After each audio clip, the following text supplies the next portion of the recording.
Times are different. Times are different from when I posted my videos in 2018 to today's social media world. Times are different. I mean, 6 years ago, a video with 1 million views could land you on The Ellen Show, and now your 15-year-old cousin just got 10 million views on TikTok, and it's just another day. How did this happen, and what does this mean for the future of social media? And what does it mean for people like me who make content for a living? So let me introduce myself. My name is Jaylu, and I'm a content creator. And just like where you are now, my journey started in a university. Well, not specifically this one. I went to City University in Hong Kong. But it was in year 2 when I started making videos. And with today's theme, navigating through change, I can think of 2 big changes in my life that I think were significant. And honestly, I was not very happy with them. The first one being switching from local school to international school at the tender age of 12. I remember my first lesson in international school, and mind you, I entered like halfway, not the first day, like halfway. And it was a music class, and a boy walked up to me.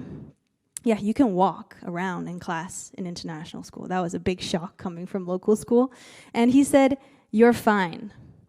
So to me, with my local school English, I heard "you're fine" and not "you're fine," you know. So I replied saying, "I'm fine, thank you, and you?" It was a nightmare. So that was something to catch up, and with my English. And after that was staying behind in Hong Kong for university, where most of my friends, went abroad. I really wanted to experience living somewhere else, have that college life, but I had to stay here. So these decisions, if they were up to me, would have had totally different outcome. But now looking back, these decisions these changes in my life were crucial to leading me to where I am today. I mean, maybe if I hadn't stayed here for university, maybe I wouldn't have filmed, or I don't know what I would have filmed. Who knows, right? At least we know that my first viral video wouldn't have happened because my boyfriend repeats after me in Cantonese. That was with my boyfriend, Dan, who is here. Say hello. Yes, hi. Yeah, that wouldn't have happened, right? So divine interventions made pit stops in my life to lead to where I am. Well, I say divine interventions. My parents say you're welcome. Yeah, so changes in your life, they're crucial, they're important, they happen. And that leads me to a quote that I would like us to take away from today, and that is ride the wave. Changes in your life, they happen, and they can sometimes crash in like small waves or big waves. But it is up to you to get yourself to the other side, and you might be surprised where it leads you. I really like to start depicting my video journey with a visual, and that is me taping my phone to my bedroom wall to film my first few videos.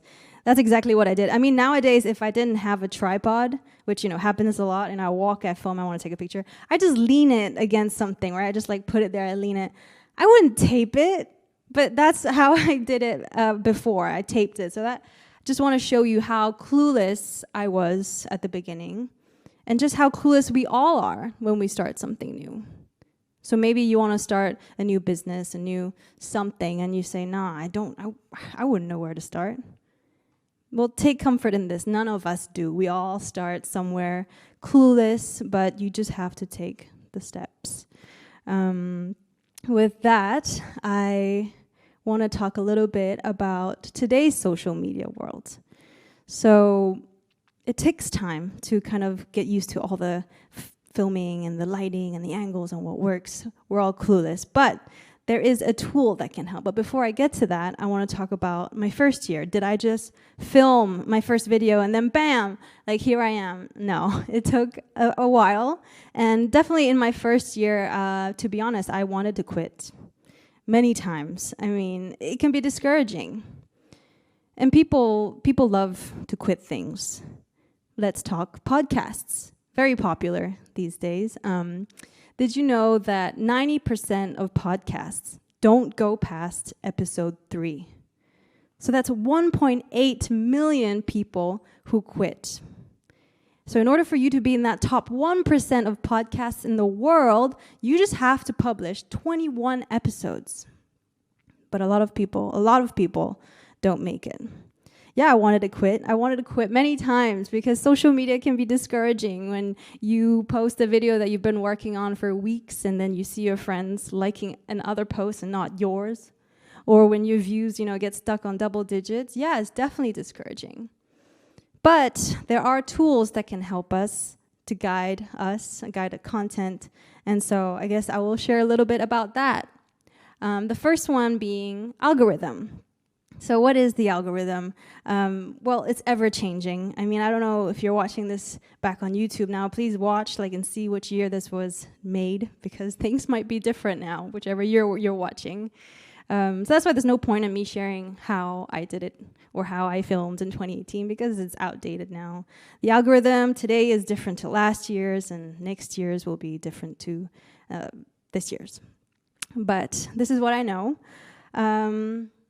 You have to think about frequency. You have to remember that consistency is key. So posting a lot. And how do I know that? You have to kind of be an avid social media user to be on the nose and know what's going on with algorithm. I mean, if you don't use it, then you don't know what's going on, right? So you got to use it, see what the trends are, what people are liking, because people's tastes changes as well and what they like to consume, right? So it's kind of like a doctor, if you don't practice medicine, how can you be a doctor? Did I just compare being a doctor to a content creator? Yeah, my mom would not. My mom would love that, yeah. So basically, you have to use it a lot, and from that, yeah, you gotta, with frequency, that's important, posting a lot. I think after the surge, there's just been a surge of content consumption, especially after everyone being stuck at home with the pandemic. Our attention span has shortened, our demand in content has increased, and that's why after the pandemic, there's been so many new content creators. They took that, they didn't really take the opportunity, they were just at home and, explored the, filming, right? So with more content needed, you have to post more in order for the algorithm to boost you to the feed. And the more often people see you on their feed, whether they don't follow you yet, the more they see you, more likely they're intrigued by you, more likely they want to follow you, and more likely they can become a loyal fan. So after frequency, we've got niche. You got to find your niche. You've got to find out what it is that you like to share consistently about, what people like about you. And let's say you like cooking videos. You might think, there's no way. There's so many cooking videos out there. This is not my turn. Okay, well, if they all thought that, then we wouldn't see all these cooking creators, right? So find an angle to stand out. For example, you could, I would say that I'm thinking of this on the spot, but it's not true. I thought about this, when I wrote the script. But you can be a cooking creator, for example, that wears the same color, head to toe. That's what makes you stand out. Monday, you got purple. Tuesday, you got blue. And Wednesdays we wear pink. Mean Girls reference, anyone? Okay. So yeah, you can be that. Or you can be the cook that at the end of each video, you share it to your neighbor. So after each video, we see your neighbor tasting your food. There's always a way. So just find ways to stand out, and so don't think, there's too many out there. No, because it can be you next. Just gotta find something that's makes you, that's the person that does this, So after niche, we've got hashtags. I think now hashtags more than ever before is super useful. Have you noticed that you go on your Explore or you're watching videos and it's about Bali, for example, and then suddenly the next 10 videos are about Bali? Well, that's the hashtags working. The algorithm sees what you're liking and funnels other videos with those related hashtags into you. So hashtags are super important to guide your content to the audience that might find your niche or that are in your niche or that might enjoy your content. So we've got frequency, we've got niche, and we've got hashtags. I think these are the really important things. Another tip I've found with videos is the first 3 seconds is really important when your video is, one scroll away from being dismissed. Again, we've got short attention span now. first 3 seconds is really important. So think about framing, think about the sound, think about, you know, the words you might put on. Those are really important. To take an example, just a week ago, I was in Rome and I had the crazy opportunity to meet with the cast from Fast 10, the 10th movie of Fast and Furious, and I was interviewing Tyrese Gibson, Scott Eastwood, and Natalie Emmanuel, and we were sat in a row, so like 4 of us like this, and I had a video, and that's the video I wanted to post, and I was like, I don't think it's a good idea to kind of show that, because on a phone with 4 people, the framing, although, you know, superstars next to me, but it just wouldn't look right. So I started the video with myself with a text that says, I interviewed the cast of Fast 10, and this is what happened. So that kind of like, you know, audience retention is important. You lead them in with something that's more square on and close, and then you show them what's the rest. So with that being said, you know, you have to, social media, it's always changing, and we've got these waves that come back and forth. So, how far are you willing to get to your goals? Do you believe in yourself that you will take the challenges that come and be in the top 1%? Because when you start believing in yourself, then you are already winning. So whether it's a business or not, you can always find comfort in knowing that we're all clueless at the beginning. So how to turn viral into a business? Let's make this profitable. Let's make this into $1 million industry or business.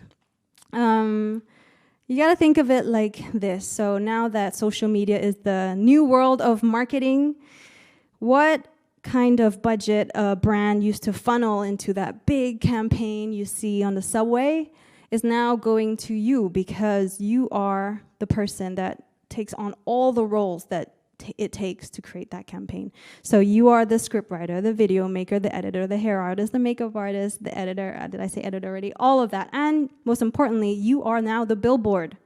You are the billboard that once they didn't even know who exactly views this campaign.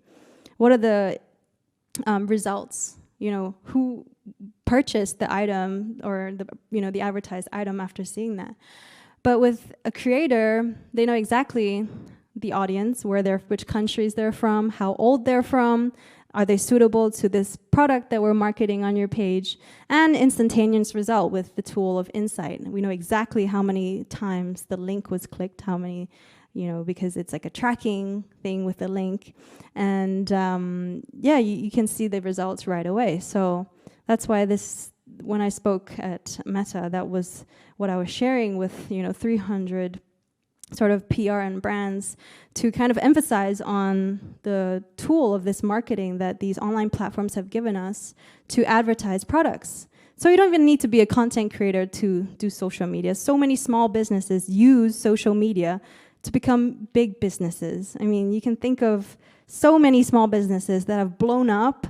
I mean, like that slime toy, they're constantly sold out on their website because they make such cute, fun, short videos online. There's another one with just a candy shop. It's just ASMR of how their candy sounds. I mean, the opportunities are endless, and I think that is the beauty of social media, however constantly changing it is.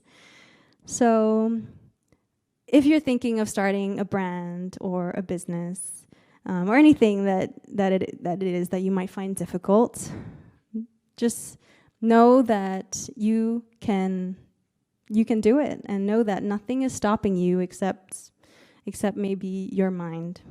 So go at it, go and embrace all the changes and all the waves that come. And with that, I just want to say, the fingers are, I just want to say thank you for coming to my TED Talk.